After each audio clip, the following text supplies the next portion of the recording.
So if I say For Him to people or Point of Grace or Avalon, people go, yeah, I really love them. Or if I say, Rick Kua or Striper or Whiteheart, people go, yeah, I love them. But if I say Geoff Moore in the Distance, every time I get, love Geoff Moore, Thanks. love that band, love the music, you guys. I say the same thing. Just a fan from, back in the days. We're contemporaries. I feel like, Yep. You started a little earlier, probably than 1990, but just, we were on the radio together. We were passing each other. Our buses were passing each other on tour year after year, and got to know you that way. We have a lot of friends in common, which we can get to here in just a little bit. But, one of the taglines of this podcast is you can't tell the story of Christian music without ... Yeah. And I mean, you're the epitome of that, Geoff, Well, in my thank opinion. you, Andy. You cannot tell the story of Christian music without Geoff Moore. And so, man, I'm just thrilled that, we've been trading texts for a while, just trying to get our schedules. You're a busy dude, and I'm glad you've been able to take time to hang out with me today. Very, very happy this worked out. Good news is I live about a mile from here, so it was a big commute for me. No problem. I think, too, and we were talking before we started recording that my wife, Jan, was like, so what are you going to do? And as I explained it to her, we both were like, man, it's so great that somebody is helping capture the history of contemporary Christian music, because it's, somebody's got to do it, Andy. So I'm glad you're doing it. Well, I'm trying to do my part. I have talked to people that, there's my largest download area is here in Nashville. Wow. And I saw you at Don Cook's funeral just the other day. Yeah. And just full of industry people I haven't seen in it was kind of old home years. week. Yeah, where I would look at people and we'd look at each other and go, oh my gosh, I know you. Oh, yeah. You were, you were this person in my life. And it was really cool. In fact, I think I told my wife, I said, you remember that last episode of Lost? Where everybody comes back. Yeah, everybody comes back to the church and all is forgiven. That's what I felt about at the funeral the other day. But, I think there's a story to be told that, going to Don's funeral, you start talking about the songs. Yeah. And what that era was like. And I do believe it's just a hidden gem. For some reason, I don't know. It's agree. a hidden gem for people to rediscover. We were at the same memorial yesterday, and was that yesterday? Yeah, no, 2 days ago. 2 days ago. Sorry, and just quick words of honor and gratitude for Don Cook. Don was the very first keyboard player that ever went on the road with me. So pre-distance and. When we were living the dream in a cargo van, In fact, I gave his wife a picture of Don driving a cargo van and me like wrapped up in a sleeping bag in the back, and we were obviously messing with each other. And it was just, so what a sweet man to honor his life. But I was there, Stephen Curtis Chapman and I were there together, and because we had met Don around the same time, and we were in line together, and there was a gentleman in front of us, and he turned around and started talking with us. And at one point, I think emotional because of being at a memorial, but he started just talking about what this era of Christian music meant to his life, and like immediately became emotional. And it wasn't really even about a particular song. It was kind of about this like collective work that clearly was like a soundtrack to his life. Yeah. So it was a really sweet reminder. Yeah. It's we, you and I have lived enough life after kind of our heyday of Christian music where we run into people who we were the soundtrack of their lives for so many people, just like, our heroes that we've met through the years ago. You sang the songs that, got me through my high school years, or, I sang at my wedding and those kinds of things. And so I'm just happy to help people discover it again. Yeah. I love the K-Love app that's got the 90s channel on it. They've got the great 80s and 90s. And man, I put that thing on all the time. But obviously we're here to tell your story. Like Let's get back. That's enough right. about it's you. all about you. And it's funny. I can't think about you without thinking about Stephen. Yeah. As well, because you guys are so close, wrote some big songs together. Yeah. And we can talk about that in a little bit too. But Sure. You just have a line through the history of Christian music that I think is very important to talk about, and then what you've done afterwards. And so we'll get to all that, but can we start from the top? Yeah. Let's start from the beginning of where you grew up, Well, how you got into music, and when you knew you wanted to do this for a living. Absolutely. And I think, man, probably like you, I feel like I came up in the golden age of Christian music. I was right in that pivotal piece where I was in high school at the end of the 70s, in college in the early 80s. And that was when contemporary Christian music was really just kind of being born. You know, I grew up in a family where my mom and dad were not Christians until right before I was born. So none of my siblings were raised in a Christian home in their early years. And I was, like a 20th anniversary wedding present, I think, to my mom and dad. But you're the oops baby. Yeah, right. Yeah. And so I was the same way. So he became when my mom and dad gave their lives to Jesus, they got involved in a really legalistic church, which, for my dad, who was, a mess before he followed Christ, that was great. He was like, just tell me what not to do. I want some guardrails. So like legalism was like right up his alley. Not a great place to grow up. And but in the middle of it, when I was in high school, there was a youth pastor that came to work at the church, and he was, I guess, a little bit of a rebel. And I remember, so by the time I'm a junior in high school, two things would, if you ever do those parties where it's like two things you don't know about me kind of thing, you would never guess, would be on the day I graduated from high school, I had never sung or done any music of any kind. Really? Yeah, I was in athletics and into the outdoors. That's wild. And was a awesome dashboard drummer and, could sing with the radio, but I'll get to that bit of the story. And the other was that until my senior year of high school, I had no idea what Christian music even was. And so when I was getting ready to graduate, my youth pastor gave me 2 vinyl records, like when they were cool the first time. Yeah. And one was Larry Norman's Only Visiting This Planet. Oh, wow. And the other was Keith Green, For Him Who Has Ears to Hear. Wow. Remember the album with the lamb around his shoulders, right? And so I went home and started listening to that music. And I grew up in a kind of like an artless home. My mom and dad had grown up through the Depression. And I don't know, I think maybe in some ways I lived in Michigan. My family worked in the auto industry. Yeah. I think maybe it felt almost like self-indulgent a little bit, like that's for people that have more money, more time, more options. Yeah. It was almost counterintuitive to their work ethic. We had 2 pieces of art that hung in my house. We had our Daily Bread old dude with the beard, and then we had Jesus knocking at the door of your heart. The long haired Jesus. Yeah, I think they were. Yeah, you had to, if you were a Christian back in those days, you had to have those. That's right. It was required to be in your home. And so when I heard this music for the first time, it was the first time that I couldn't have said it this way as a 18-year-old, but it was the first time that art and faith intersected in my life. Up until then, my only musical connection with faith was hymns, which, now you and I both love, but when I was a kid, foundational for us now. Didn't really know what a lot of those words meant, and so, so fell in love with Christian music, went to a small Christian college in Indiana called Taylor University. Yeah. And rich Christian music heritage. For sure. Yeah. And so, and just in a random roommate draw, I ended up with a guy named Arlen Troyer, and Arlen was a guitar player. Yeah. And I had never been around, and Arlen because he played for me. He was in the Distance. He played later for the band White Art. Right. He toured with Stephen Curtis Chapman, was a real kind of staple bass player in the 90s CCM world.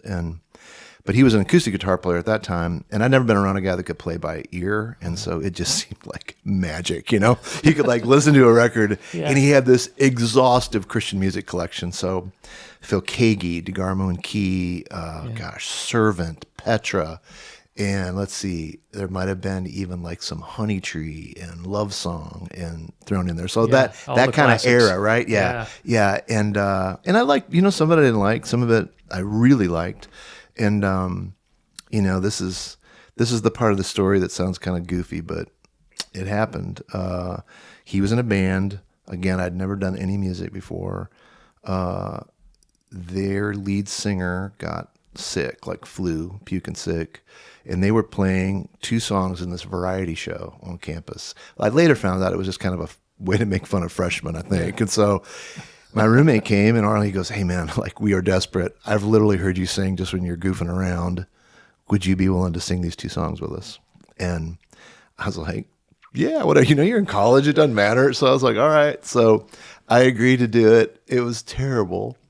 But that night we played this song called "Why Should the Devil Have All the Good Music," an old Larry Norman song, that we went on to record, and I have played it thousands of times all over the world. And so there was something about it. But we were awful, but it was fun. And there had to be something inside you, Geoff, though, to actually get up on that stage. It was, yeah, I agree. Because the majority of people will never, ever do that. I agree. They're terrified to do it. And I think as I look back on that, I think part of it was just, young, probably more confidence than sense, in that time. That's probably all of our stories. And the other thing was, God was just kind enough to what were you going to college let me for? stumble in business administration. Well, that helps. So if you need any 40-year-old financial advice, I'm up on the 1980 tax law. It's amazing. So was going to work in this whole family business. And anyway, saying there was a Youth for Christ director in the crowd. And he came up and he said, "Hey man, we're doing this youth thing next month. We'd love your band to play." And I was like, "I'm in a band." I was like, literally. What was the name of the band? Yes, we were called Portrait. Oh, how nice. Or occasionally we introduced the Portraits. Terrible. Crazy, right? A guy that, Arlen, that was our bass player that went on to do all that stuff. And you'll know this name, Rick Florian and I were in that group together. So Rick went on to be the lead singer for Whiteheart through its golden era. And so, it was, really cool. And then we learned a few more songs, and all of a sudden I was doing it. And just this crazy series of events where Taylor is right near a place called Alexandria, Indiana. It'd be a good Jeopardy question. What iconic Christian artist lives in Anderson, Indiana, which is right there, and that's Bill Gaither. And he had a group of guys that played for him in the Bill Gaither Trio who, they were an arena act for, 30 years, right? Starting out all through the 70s, 80s, 90s, and beyond. So you should do a show sometime just about the DNA of his musicians. So, Sandy Patty, Steve Green, Laurel Harris, that crew, but all of his band members. Dan Huff, who is one of the greatest country producers in the world. I can't tell the story of Christian music without Dan Huff. For sure. And then you got all the original guys from Whiteheart. So Billy Smiley and Mark Gershmill and Gary Lunn, all these guys that all played for Gaither. And they would come over to Taylor. No, they were all single. There wasn't a lot of fun to be had over in the Gaither camp at that time. So they'd come to Taylor and hang out, and we got to be friends. Billy Smiley and I had grown up together in Michigan, and they all moved down here and started working down here, being Nashville, and started working. And man, that was in the era of 16th Avenue and all the studio stuff. And I got to come down and sing a few demos for them, and it kind of started to pique a little bit of interest in me, but that was not that wasn't what I wanted to do. So did you leave college though? I mean, did you finish college? Okay. Yeah.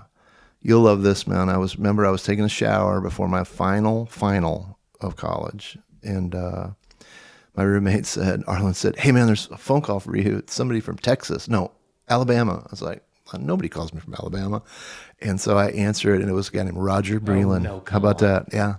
And that's crazy, right? So he gave me this whole thing about truth. I didn't know about him. No way. What year was that? It would have been 1983. Okay. And I had a job in this family business called Moore Ironworks, and that's what I was going to do. And so I was flattered. In fact, it was the first time he had heard something that I had recorded with those guys, and it was the first time anybody ever said, "Hey, I like this." So it was interesting, and I think that maybe started a little something. He was graduated. A great scout, man. He was a No great doubt. music scout. Dude could see it, right? Yeah. And then we graduated, got married to Jan, and we went to work in the family business. And And this is the only job I'd ever had. And my father passed away while I was in college. And so there was a lot of like, I don't know, just sort of legacy kind of stuff. Or I felt like the duty, as for a sure. son. Were your other siblings? I mean, yeah, they were all out of the house by then. It was just but there weren't any other siblings that were going to maybe go in and take. Oh over the yeah, family I'm sorry. business, Good right? question. Yeah, my brother and I worked in the business together. Okay. And so a lot of expectation from him, a lot of expectation from my mom. And so I remember I called, it would have been Dan Huff. I called Dan one night and we were talking, and he was here in Nashville working, and he said, hey man, I played some of the songs that we recorded for some people and they wanted to know more about you. And then like the same week, Billy Smiley, also in the band, had called and had done the same thing. And so this is the first time I've kind of felt like, wow, this is weird. And so Jan and I started praying about just what our future should look like. And we reached a point, Andy, where we didn't know, and to this day I can tell you, I didn't move to Nashville trying to make it in music. As I really look back, I moved to Nashville more about leaving this family business, which was in our little world, was a big thing. Yeah. But the Lord really did a work in my mom's life and my brother's heart. And my in-laws were a little different story. They had their daughter had married a guy that was going to be a business dude, and so every parent's worst nightmare. That's right. He was like, "What? Yeah, my husband's going to be in a band." Yeah. Oh, yay. Yeah. And so, moved here. And, and it was 1983 Halloween night, driving a U-Haul. Still remember all the trick-or-treaters. And Jan had a job lined up. I was going to try and find something. Everything fell through for both of us. All the people that we were going to connect with, it all fell apart. I got a job at the Green Hills Mall, working in a men's clothing store because I had a Bacharach. Bacharach. Had a nice... Be that or Chess, probably wouldn't be Chess King. No, but it could have been like that. Yeah. I had a nice suit from my wedding, and I wore it for the interview. And I just remember whenever I had money in my pocket, if I didn't have money in my pocket, I went to Chess King. Yeah. If I had money in my pocket, I went to Bacharach. That's right. We were fancy that way. And man, we were... So man, I'll just tell you, we were grinding it. Man, we were grinding it. We had one crappy car and... no kids yet. Yeah, no kids yet. Lived in a one-bedroom apartment, and it tested our calling. I'll tell you that, man, because it was. So you did feel a call. I mean, obviously, you're not going to leave your family business and leave everything you know. But when I think back on it, yeah, definitely music was something they wanted to pursue, but it was more about the step of obedience of just like saying, because I mean, from the very youngest days that I can remember, I already had my job. I knew what I was going to do. Mm-hmm. And so to step out of that became a very refining and defining part of my faith journey. And so when we left and came here to Nashville, we were the first time in my life I was without a net, and so it was really, and man, that, I mean, to this day, if my wife was sitting here, we would say that that first year is what made we've been married 41 years, man. That first year is what made it happen. Yeah. That's what kind of gave us the foundation and in our faith as well. But man, there were plenty of days in that clothing store I was like, what am I doing? And thinking I could not be any farther from where I'm supposed to be. And man, I remember one day, like, this is the greatest story, man. One day I'm leaning against the polyester slack rack and I hear a dude go, hey man, could you help me find some pants? And I turned around and it was a very young and dapper Michael W. Smith. And he and I struck up a conversation and a friendship from that. And while I was, like helping him buy a sport coat, he goes, man, I have these great managers, Mike Bland and Darren Harrell. I'd love for you to meet them. And he introduced me to some people. And literally, Andy, over the next month, I met people that I could have never gotten a meeting with, never been involved with. Mm-hmm. Bill Gaither, Greg Nelson. These are names that were, really iconic people and producers in the industry. Russ Taff, who I know that was one of my heroes, is one of my heroes. And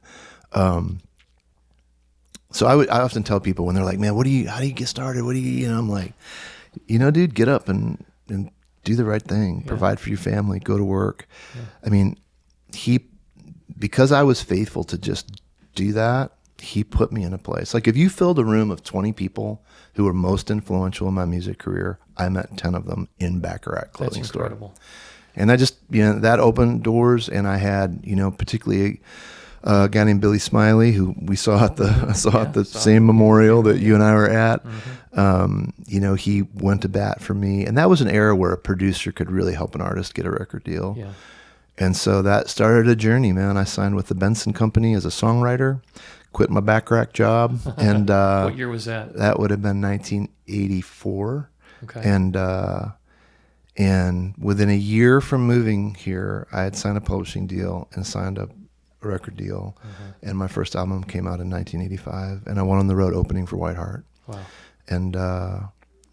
And then every, 12 to 18 months for the next almost 30 years, I made a record and that's joined the circus. Yeah, that's the cycle that people don't understand. I think that it shortened the careers of a lot of Christian artists, including us. I mean, it was, tour, make a record, tour, make a record, tour, make a record. You watch the secular bands that live at a different level and take 2 years off. Take 2 years off and write a record, and maybe they toss it all and start all over again. That's right. And then they go out.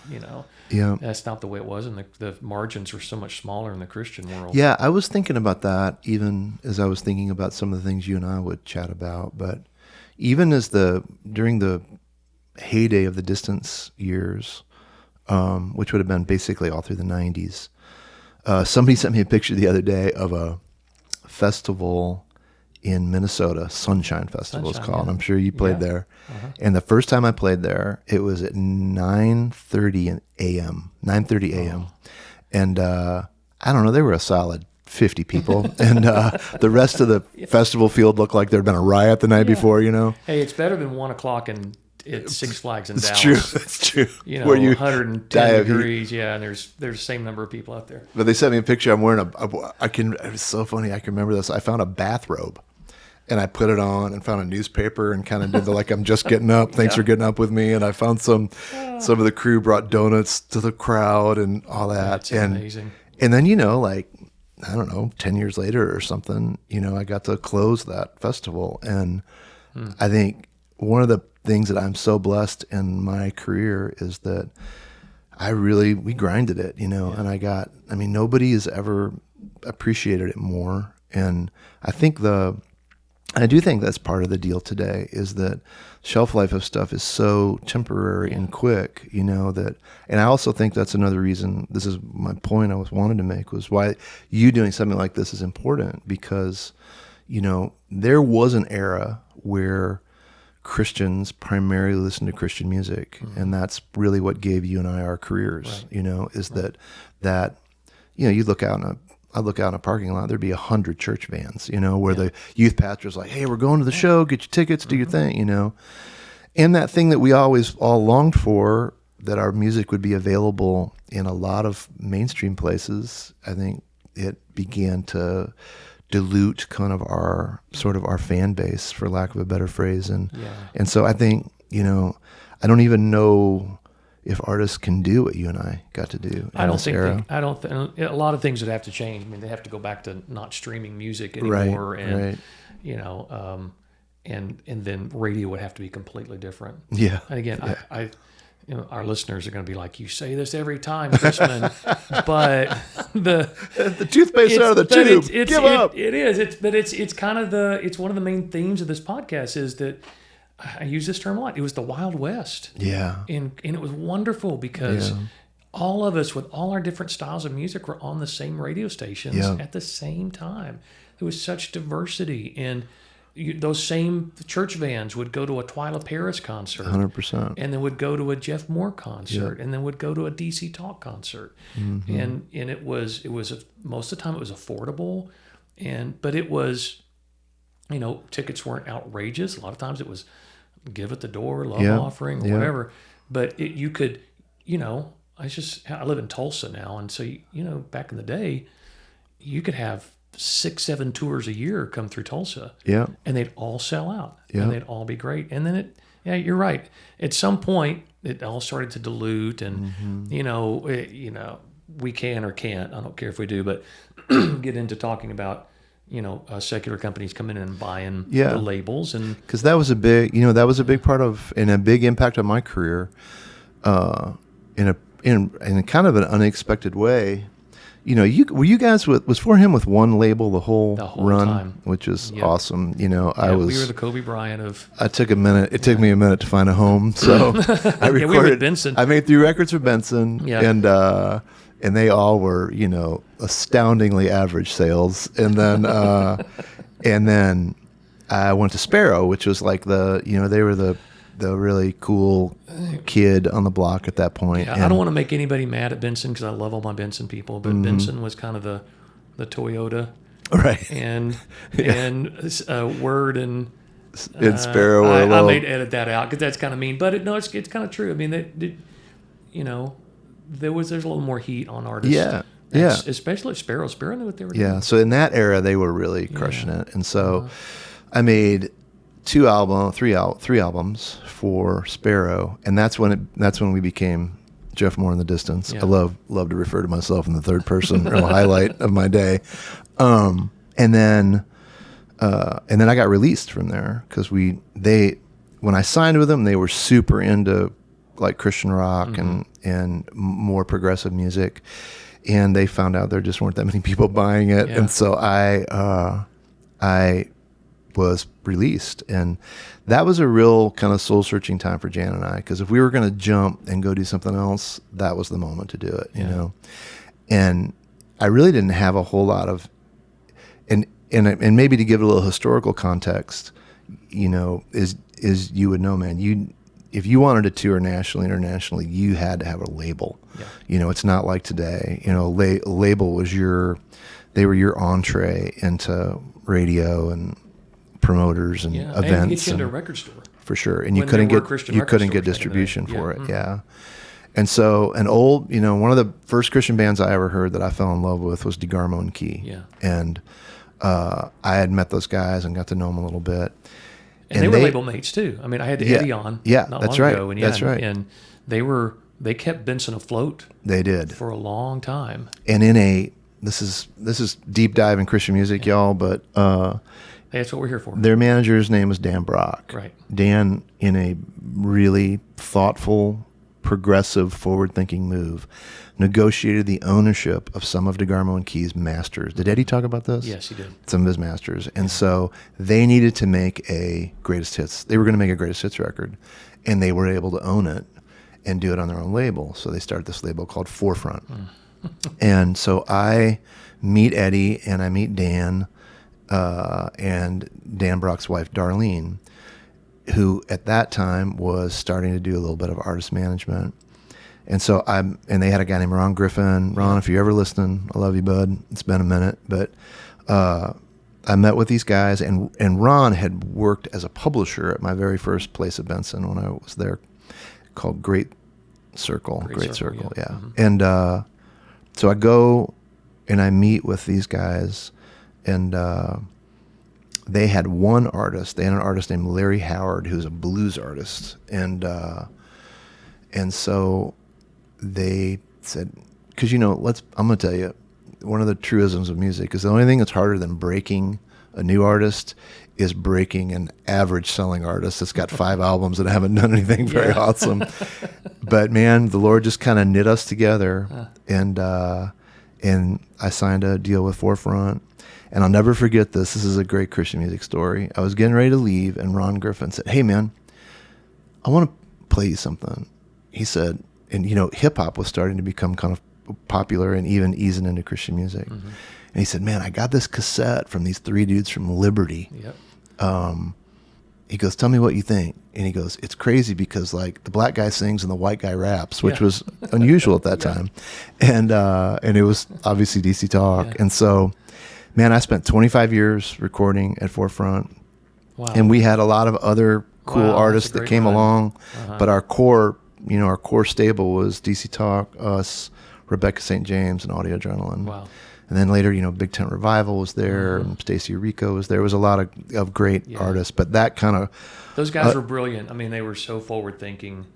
in where they knew music was going and Yeah. how Christian music could ride Yeah. on what was happening in the secular Yeah. world to take advantage of that. And Toby knows this because he's heard me say it, but I feel like we owe a lot of our success to Toby, Mike, and Kevin at DC Talk because they sold so much Yeah. that it put so much money into that business that they were able to Yeah. do a lot of marketing for albums like mine. And so it made a huge difference. I mean, to give you some context, Jesus Freak, the album Jesus Freak, when it came out, in the first 7 days, sold almost 90,000 physical units only through Christian bookstores. Wow. No Target, no Walmart, only no streaming, no online buying. That's that many people going into a Christian bookstore and buying an album, cassette, or CD. Pretty crazy. So anyway, I remember one year Forefront was the just by a little bit, the number 2 largest selling album in Christian label in Christian music behind Sparrow. And Sparrow had like 250 employees, and I think Forefront had 12. So it was like, I love you, Sparrow people. I love you if you're listening. But it was pretty cool. We were scrappy. We can all talk trash about our old labels, even though That's we right. love all the people there. Yes, we do. Because hindsight is For is sure. so clear. What's funny about the DC Talk thing? I told this to Eddie when he's on the pod that we got there. They knocked on our door when we played Liberty and handed us their demo, that same demo. I love it. And we threw it in the trash. No doubt. Because we were like, this is terrible. This is weird. Who are these guys? Threw it in the trash. Yep. And it's, anytime I run into those guys, we laugh about that. And that year that Jesus Freak did so well, For Him won Group of the Year. And I don't even think we had a record out. I remember there was me and Mark and maybe Marty. We were at an after party and ran into the 3 of them, and I thought it was going to be like a rumble. A little awkward. At least we started awkward. walking towards each other, and I could tell they were kind of like, ugh. And we were kind of like, yes. Sorry. That's right. That's not our fault. Yeah. But it was a great era, and that whole Forefront thing was really honored to be a part of that. The Darlene Brock, Dan's wife, ended up being my manager through that whole time, and it was it was a very special fraternity that we had. Well, there was a pretty special fraternity back in those early Benson writing days too. Agreed. Yeah. I mean, again, one of the things you can kind of knock Benson for was not knowing who they had. Yep. And not taking advantage of it. And one of those was your buddy Steven. Yeah. Who was a staff writer there. Yep. And I think, man, if I remember, they had Carmen. I think there was a time that Twyla Paris wrote for them. Yep. I think Wayne Watson wrote for them for a time. And that was Sandy was on their label. Yep. For a long time. Yep. And it was that's when we got to Benson. DeGarman Key had just left, which was kind of their bell cow.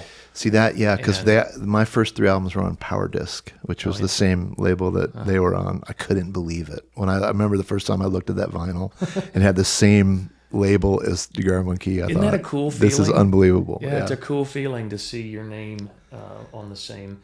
Again, so many of these conversations too, we reference that thing you do. Yeah. And how just right Tom Hanks got that whole movie. No doubt. And it's just like, that's exactly how it is. Like I'm signing, you're signing, we're all signing. For the first time and running, screaming down the street, or seeing your name on the charts for the first time. That's right. Or seeing your name on the same, the Playtone stable of stars. Our name is on there too. That's crazy. Incredible. Yeah. Yeah. Well, let's go back to Stephen Curtis here for a minute, because again, that's a big part of your story. It is, because your name is on one of the biggest songs in the history of Christian music. It is, yeah. And tell me how that song came about. How long had y'all been writing together before you wrote that song? For quite a few years. Did y'all meet each other? We met each other at Benson? Yeah, we met at Benson. It was I had sung a demo that it was a song that Stephen had written. He was Steve Chapman in those days. A song that Stephen had written, and he wasn't there. They were just recording some demos to pitch to some people. And I remember it was a song called Built to Last was the name of it, and the Imperials ended up recording it. And But Stephen liked my singing, and I really liked the song, and I thought, man, this would be cool. And so who are the powers that be made an appointment for us to meet together. So we met at this little writing, it was Paragon Music over on Hayes Street in Nashville. And I'd been married for like 6 months longer than he had, and he always kids that, I was the authority, so he was going to, glean the wisdom. And I don't think we didn't write anything that day, but man, we really hit it off, and we talked a lot about our lives, and we have kind of similar experiences of growing up in very conservative environments and not really knowing what was going on in the church. I remember, man, both of us, the first time we started playing in really charismatic churches, we were just freaked out, He and I wrote a song for me called Listen to Our Hearts that we did as a duet.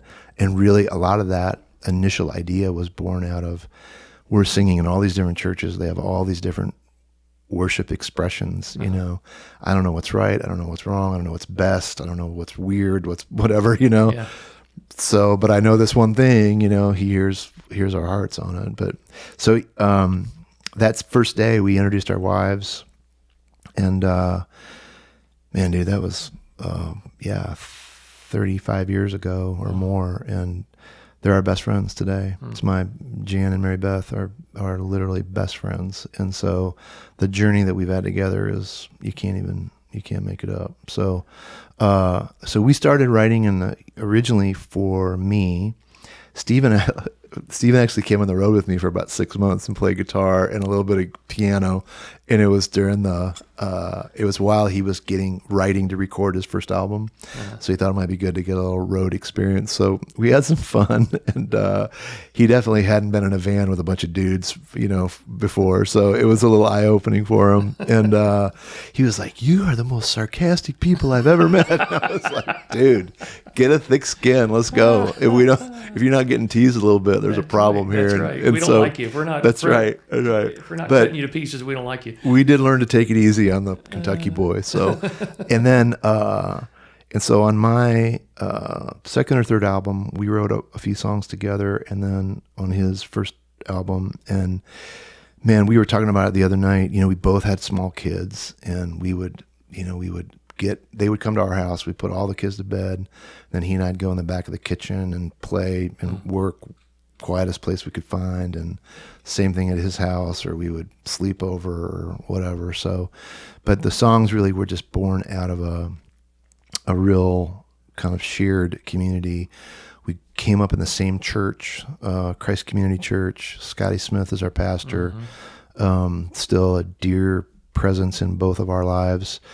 We owe him a lot of back royalties. I mean, there's nobody we stole more lyrics from than Scotty Smith. And so, but specifically talking about The Great Adventure, Stephen had a lot of that song written when he called me, which he always teases me about. He's like, "You're the king of the second verse and the bridge and the vowel sounds," It's like, hey man, without the whoa-ohs, what is that song? What is it? And we had gone, around that, we wrote Friend Like You and Home Run around that same time that have a lot of vowel sounds. So he teases me that's the bit that I wrote. And, but I just, I loved his idea of faith as an adventure. So much of Christian music at that time was very kind of serious and reflective. There wasn't a lot of fun music out there. And so I thought that was really great. And then two cool memories of that. One is that if you ever get to see the music video of Stephen riding this horse on this ranch in Wyoming, you should see it, because it looks like he's really digging it, but he's actually terrified because the horse was going crazy and he about killed him. There's a big prelude, that Jack Redford wrote to The Great Adventure, which is so beautiful, man. And a couple years ago, Stephen played at Carnegie Hall, and this big symphony played that. And then he and I was privileged to write another beautiful song of his called Speechless. And there's the bridge. There's a bridge in that song.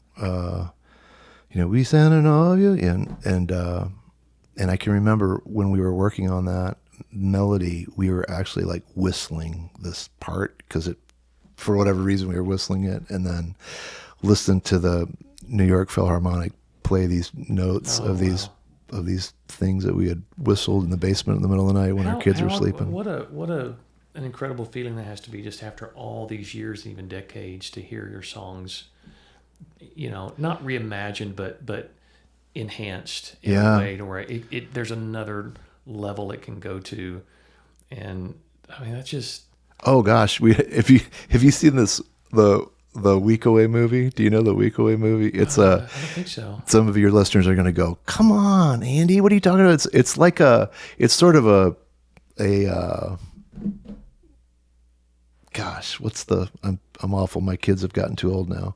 High School Musical. It's like a High School Musical kind of thing, but it's about a camp, and they use a bunch of classic Christian songs in it that have been re-recorded. Okay, I've heard about this. So they use some Amy Grant songs. They use For King and Country, Rich Mullins, but they do The Great Adventure in that, and there's like a full dance scene to it, and it's like super great.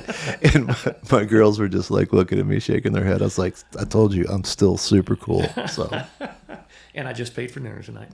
That's right. That is right.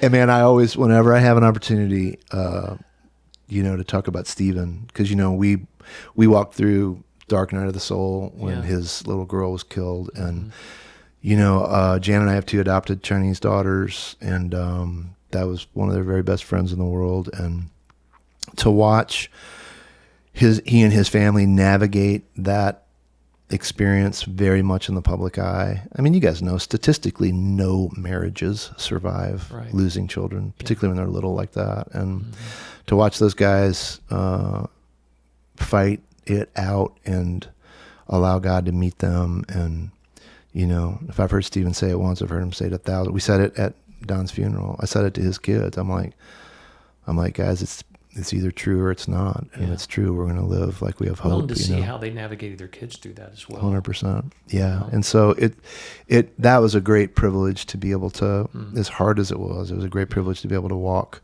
through that with them, and to watch the Christian music community come up around them. And, there was an enormous amount of money given that went into incredible orphan care and adoption care. And, for all of its horror, there was, some really beautiful but hard things that came out of it.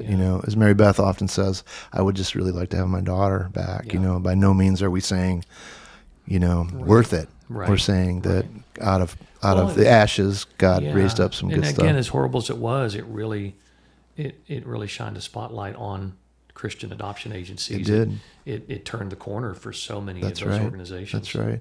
And it's a privilege to be one of the early board members at Show Hope, and watch navigate all that. Because you will love this, man. People will ask me, they're like, how did you get involved in this or that or whatever? I'm like, look, if you are a songwriter and you write a song about anything, you'll get involved. I'm like, if you have a hangnail and you write a song about it, you will sing at the National Hangnail Convention if you want to. They'll pull you in. Yeah. So the cool thing is that a lot of the things that I've written about through the years, and adoption stuff being one of those, it pulled me into that culture where I played at a lot of events and things like that. And man, met so many amazing people. And I mean, doesn't it feel like, looking, back at a lot of our music career, just like the access that it gave us to meeting people and seeing amazing things. And to me, music's like a key, it opens doors. It really does. That you really couldn't open any other way. And people don't, it's like, I don't belong here. So you've had plenty of those moments, I know, brother, where you're like, how did I get here? I want to bring up our friend, our common friend, Tim Burke. Yes.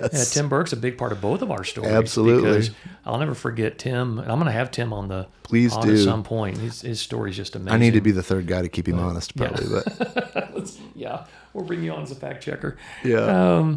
But I'll never forget seeing his just a little quick conference on ESPN when he was announcing his retirement. Yeah. After he just signed with the Yankees. Is that right? The Reds. He was just with the Reds when he left, but he had been with the Yankees before that. Yeah. He just signed with the Reds and said that he was going to go home and take care of his family, and he talked about the basics of life. And it was just like, this is what I want to do with the rest of my life. And it's people like that and I know you probably have a dozen stories of people in the sports world or in politics. And I mean, it's so far. Music is, you're right. Music is that key that if we didn't have that, we wouldn't be able to have access to some of these people's lives, and then they become dear friends of ours.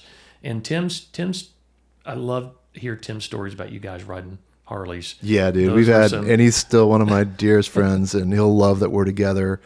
He, man, he loves For Him, and that music.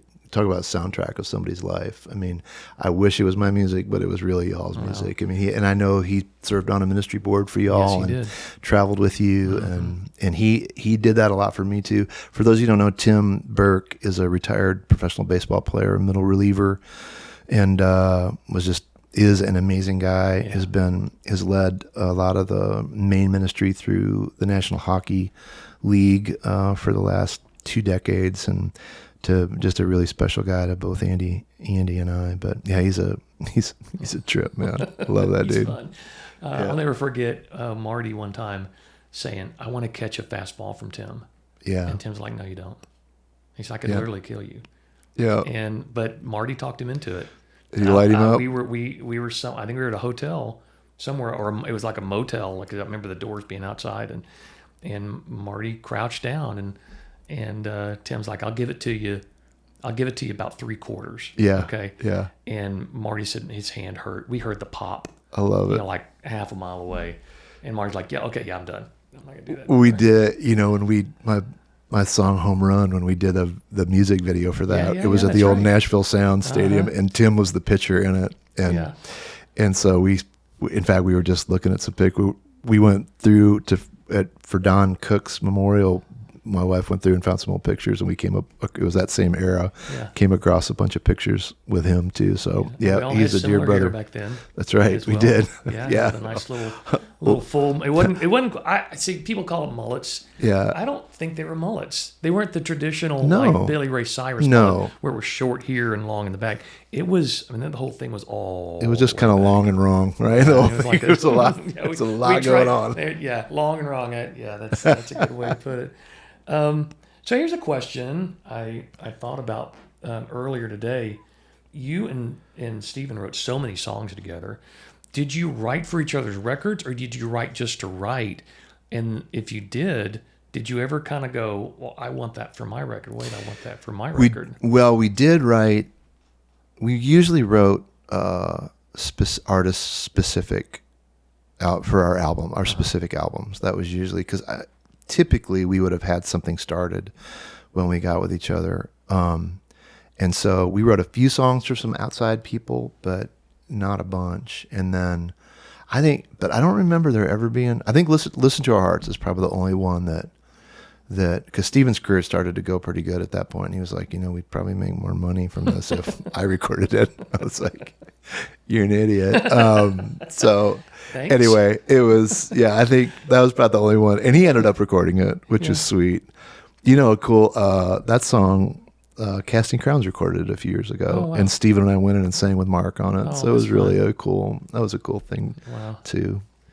So let's talk about kind of where your touring career and your recording career started to, because everybody with Stephen obviously has a career arc. Where you get to a point, For Him had it, where we're kind of looking at going, I think this is it. I think this is kind of the end of the road. We could probably go to Branson and open up a theater, which some people had talked to us about. I'm like, is that going to be fun? I don't know. I don't know if I want to do that or not. Yeah. But you start to think, okay, what's next? Yeah. When was that for you? Well, it would have been the late 90s. Uh-huh. Music was starting to change. I could feel it. Yeah. And, there was, I won't even remember all the band names, but, there were a lot. It was more alternative music. Uh-huh. And this is an interesting thing I was thinking about earlier when we were talking about just kind of the importance of recording the history of Christian music, is that, because Christian music is it's a smaller, fan base, mm-hmm. it doesn't preserve itself like Bruce Springsteen's music does. Or, I grew up in Michigan. I went and saw Bob Seger 2 years ago at his last show, I missed that tour. There was, completely sold out. Tickets were super expensive, and here's a dude 74, right? Yeah. But they've got this. They can lose all the ancillary outside fans, but they had such a huge core of fans, that people continued to come see them. And in Christian music, that isn't so much the case. And so I think there was a couple of things. One was I was committed, and I always told my guys in the distance this. I was like, fellas, we are not going to stay too long at this party. It's not going to be the one where it's like, you were awesome 15 years ago. Yeah.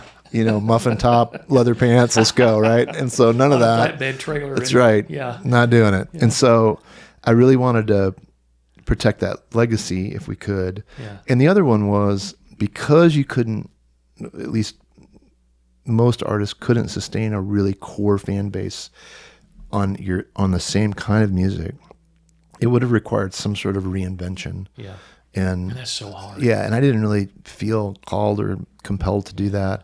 I also knew that Lord willing, would have a career as a songwriter and maybe a solo artist with more of a singer-songwriter thing, which happened. And, I made another 5 or 6 albums after that. And so and I knew even in my relationship with Forefront, I had another recording option. I had a couple albums left with them, and they had agreed to do solo records with me after that. Yeah. And so, man, the guys in the distance had given, they gave some great years to me, and I tried to take good a care of them as I could take, and we're still dear friends today. It's a great. We inherited Roscoe. Yes, you did. Yeah, that's right. And loved having him play for us for a season. And it's just a great legacy of all of that. Geoff Barkley, that played keyboards for me, went on and played for Third Day for years.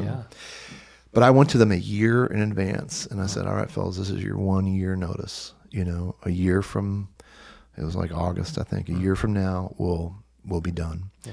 And so it was really a sweet thing. There was definitely times, it would be a great crowd or whatever. You'd be like, are we doing this? Are we jumping ship a little early?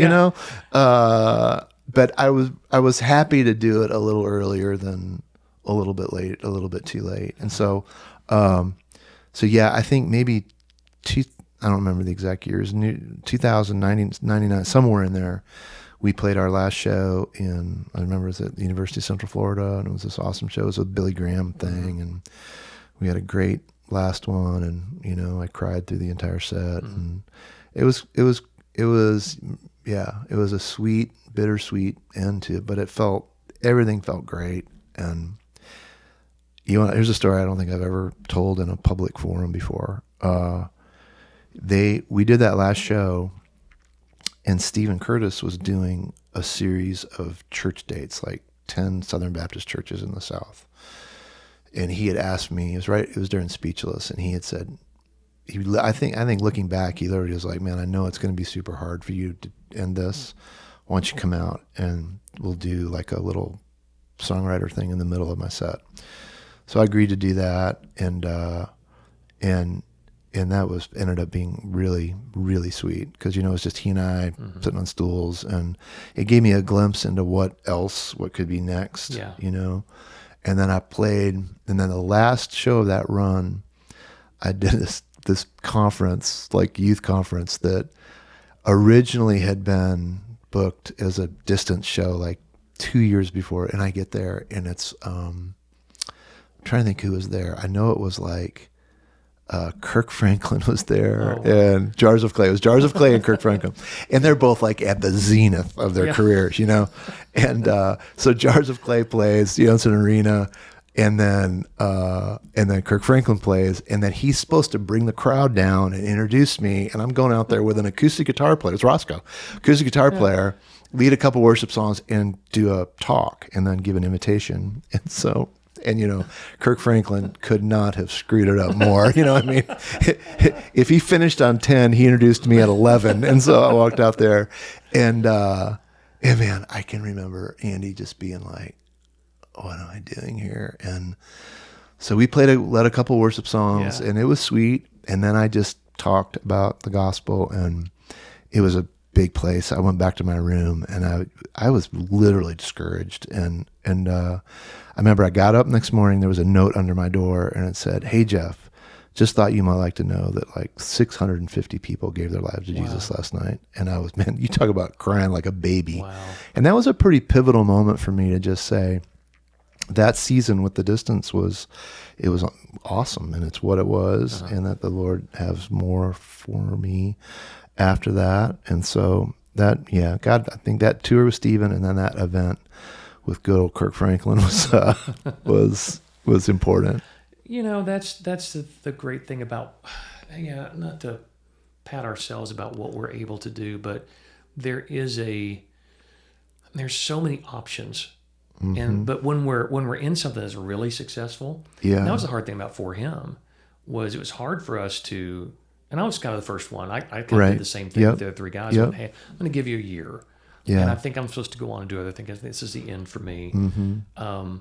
And even though it was difficult to walk through that season, all four of us found so much undiscovered territory that God had for us if we were willing to leave what had worked, was comfortable. When you talk about, you know, there is that thing. You're like, oh, wait, we just sold another show out. Yeah. Oh, wow, they're going crazy tonight. Yeah. We're fools for leaving this. When God's going, no. Yeah. No, go out while you've got something to be thankful for. Right. Don't ride it all the way down because you can become bitter and you can become disillusioned and go, you can almost shake your fist at God, even if you've had this great run, and go, that's right. Where did they all go? Instead of just being thankful for it. Yeah. And man, you think, and I don't mean to speak for you, but I think about what the local church, how you have served the local church, and the gift that your music and worship leading and pastoral heart has been to the local church, man. I mean, think if you'd have missed all that by being in Branson, you know what I'm saying?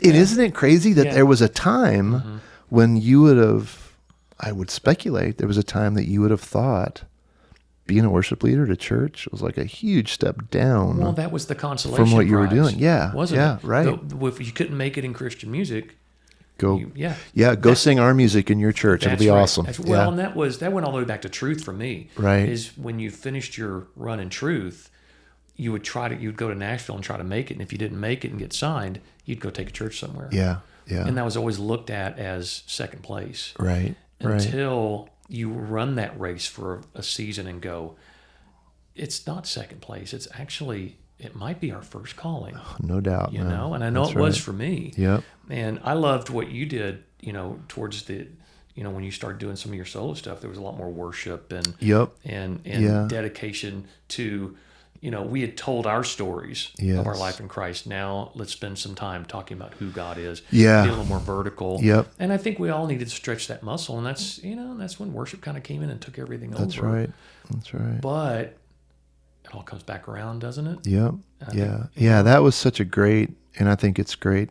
I mean, to be able to do those solo albums was really meaningful to me. And, write about different things or write with different people and different producers and kind of get out of that lane of doing, you know, the old if it ain't broke, don't fix it kind of mentality. But it does feel like, I mean, not to shed a negative light on this at all, but didn't it feel like a kind of a little bit of a hamster wheel after a while? Oh, yeah, for sure. Because we talked about that early on when we first started talking. It's tour, make a record, tour, you're going to the same venues year after year. Well, and I know you have this feeling, and I don't know, for those of you listening, if this just sounds super weird, but like today, people walk up and go, hey man, I saw you at this place at this time. Mm-hmm. And there's always a little twinge in me that's like, man, I hope it was a good night.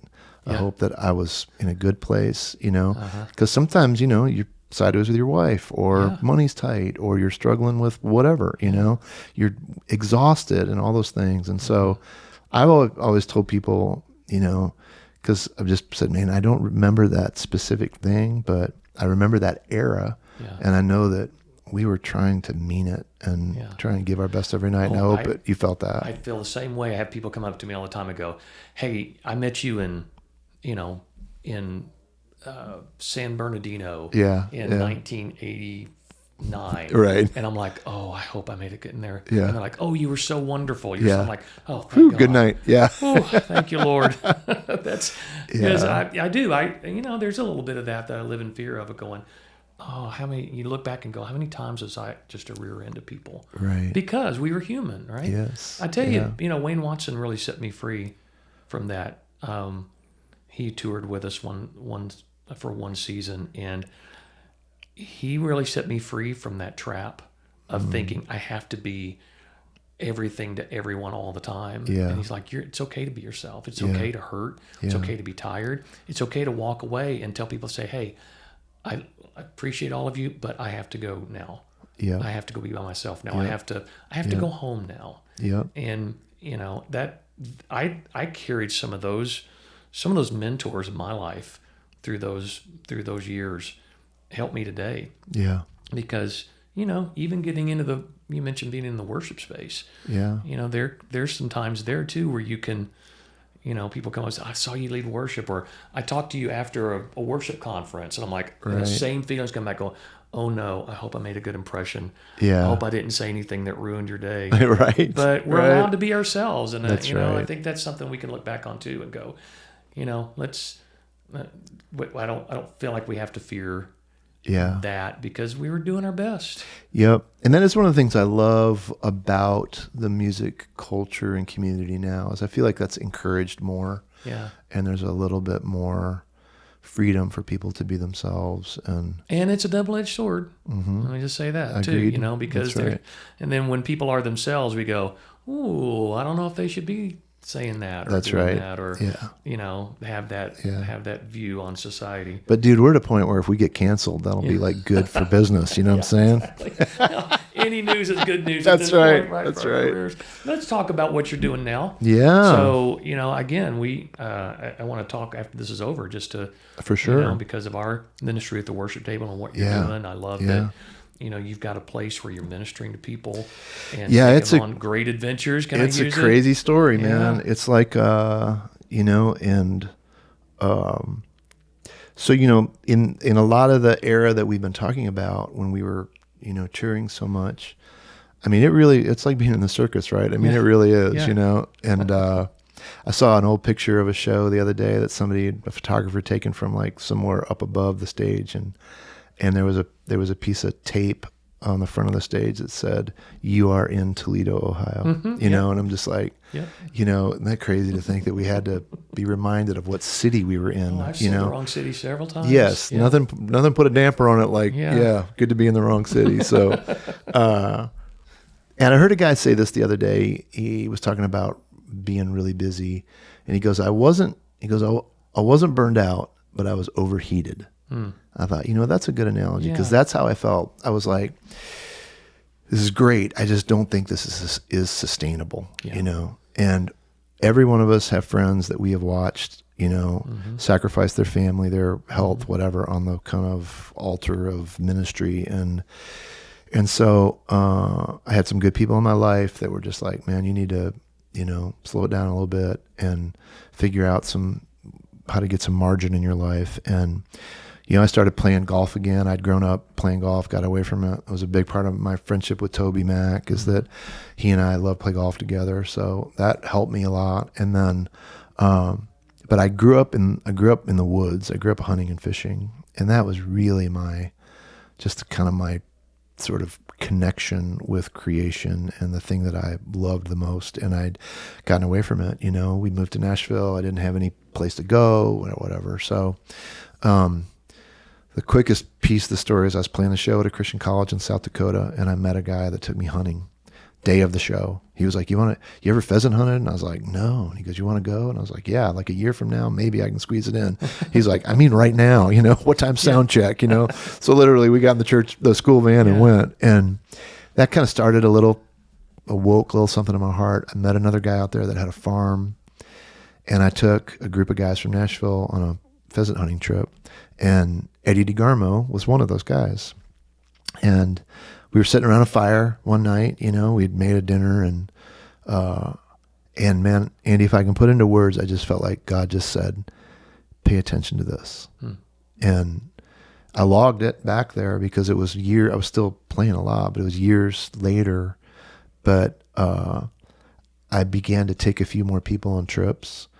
And it turns out there's a lot of people that would love to go on trips, but they don't know where to go, and they don't have the stuff, or who to go with. That's right. Yeah. And you and I have this in common, that that in many ways our careers were built on, I'll use this phrase, on the back of the local church. Yeah. It was a local church You're that right. made our music careers possible, whether it was a venue, whether it was them coming to shows, or it was them putting our songs into their services or worship, whatever. Right.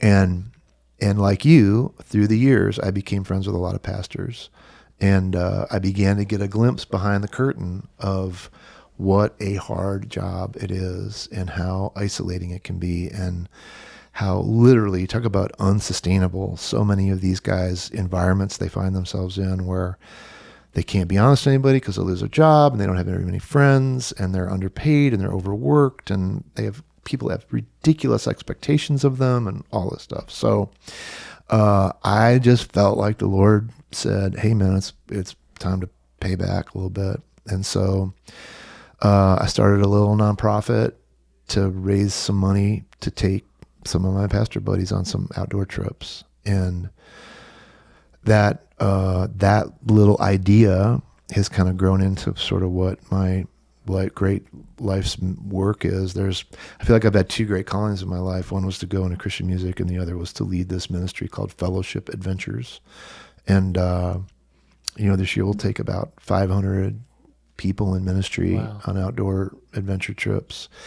We have lodges we have a place in Nebraska and a place in South Dakota and a place up in Ontario, Canada, where we fish. And I basically have leveraged a bunch of the relationships that I had in music. That like one of the guy that's on my board now for Fellowship Adventures is Wes Stafford. Yeah. Wes was the longtime president of Compassion International. Yeah.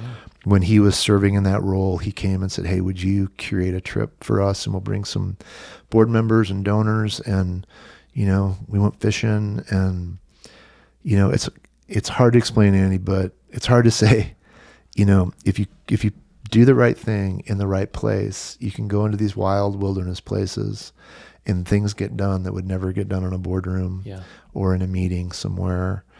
And so I'll give you an example. Compassion International has been a great partner of mine my entire music career. They sponsored a lot of my tours, and I love the ministry. I've been on 80 trips with them around the world. And, I talked about them at our shows a lot. There were tens of thousands of kids sponsored through that. And in doing that for almost 30 years, in 5 years of partnering them with Fellowship Adventures, where pastors come in and hear about Compassion's work in some wilderness lodge somewhere, there's been about 5x more kids sponsored through that piece right there. Yeah. So to see how God has taken another thing and kind of nurtured it. And it's fellowshipadventures.org. If you've got a ministry person in your life that you love, that you think they could use a trip outside where there's nothing expected of them, and we'd love to know about it. That's what we do. I think this is wonderful, and I think it's a growing need. I think it's something that God has put on your heart and so many other people's hearts across the country to help people in ministry kind of get out of their world for a little bit, turn their phones off. Probably the places that you've got, there's not a lot of cell service. Or, I've been to, and even if there is, it's inappropriate to be on your phone that much. Wi-Fi, and you get out and you can decompress it a little bit. You can have somebody put their arm around you, and some of it's camaraderie too. Yeah, that's what I was going to say. I think a lot of times having guys, like we did the way that I met our mutual friend Drew Powell, is that he introduced me to a group of worship guys, and so we had a whole group of guys come to our Nebraska ranch. They were just some kind of creative arts guy, they were either the worship leader or they were the creative arts director or whatever. And, you're rarely in a room. I mean, part of what you and Mark and your friends are doing through your worship table, thank you, is it's the same DNA. You're getting people into a safe environment. It's part encouragement, it's part commiseration. Some of it's just nothing. Some of it's just, I'm going to take a minute and not talk about anything to do with church life or music or anything, and it's just amazing that and I'll keep this short, but I believe that one of the great tools of the enemy against human beings is to isolate us. That's right. to use ranching vernacular, to cut you out of the herd. And you lose your perspective of what life's really like, who loves you, who cares about you, what things are valued. And that's when the enemy gets you alone. That's when he can begin to whisper lies into your life that are, I think, heard better than when you are with a community of people.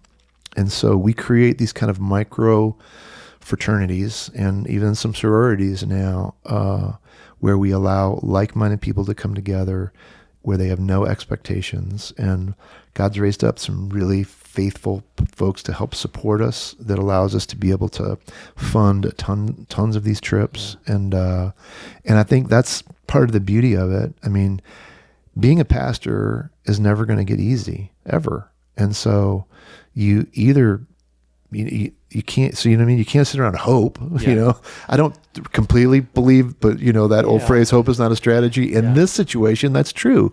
You can't hope that all of a sudden it's going to get easy. It's not. And so a buddy of mine, you may know Josh Turner, pastor buddy of mine, Josh and his ministry 1010 is a big partner with Fellowship Adventures, and they call it triage.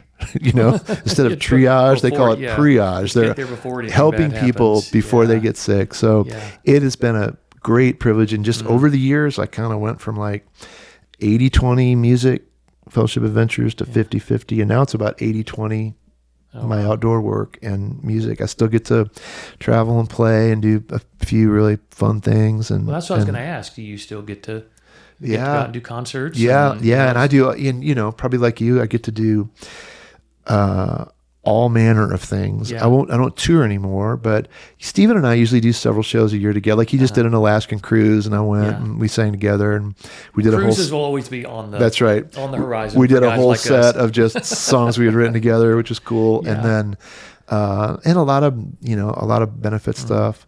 The old saying, if you can stay around long enough, all your buddies run stuff. So got a lot of pastor friends that are like, please come into our church. And, so I sing in 10 or 15 churches a year and lead and worship and play some of the oldies but goodies. And then, I'm able to do a lot of benefit kind of work and work with a lot of ministries that I love. And then Jan, I don't know what your situation's like, but my wife's like, she's traveling with me a lot more, but it's very location specific. Oh my gosh. Right. That's the exact same so way. I'm like, hey babe, I'm playing in Orlando. She's like, where in Orlando? Or whatever. Well, I'm coming. So she gets to come. Not so much Wichita. Right. But, that's right. Gets to do some fun stuff. Wichita listeners. That's right. We really love beautiful Wichita. Place, especially in the spring. It is. Yes. Yeah. But same so way. that's what, so I do a little bit of music and a lot of our work through Fellowship Adventures, but it keeps me attached to a ton of great ministries. We work with about 15 different national ministries that we kind of help, that we believe in, and we kind of help drive their mission forward. And it's so cool, man, how, there's this later song I wrote called The Next Thing that is like, was like my perspective on, as you're ending one thing and preparing to do something else, kind of how do you reconcile your past with your future? And for anybody that's in that situation, man, I would just remind you that if whatever you're doing right now, that if you're in some way trying to walk out a faithful life, God's preparing you for something else, and you and I are great examples of that, right? I mean, we did one thing for a long time. We got to do it at a super high level, and we're very blessed to do it. But there was even better days ahead that we didn't even know about, that God created for us. So be encouraged that, God's not done with you, even if one thing is ending.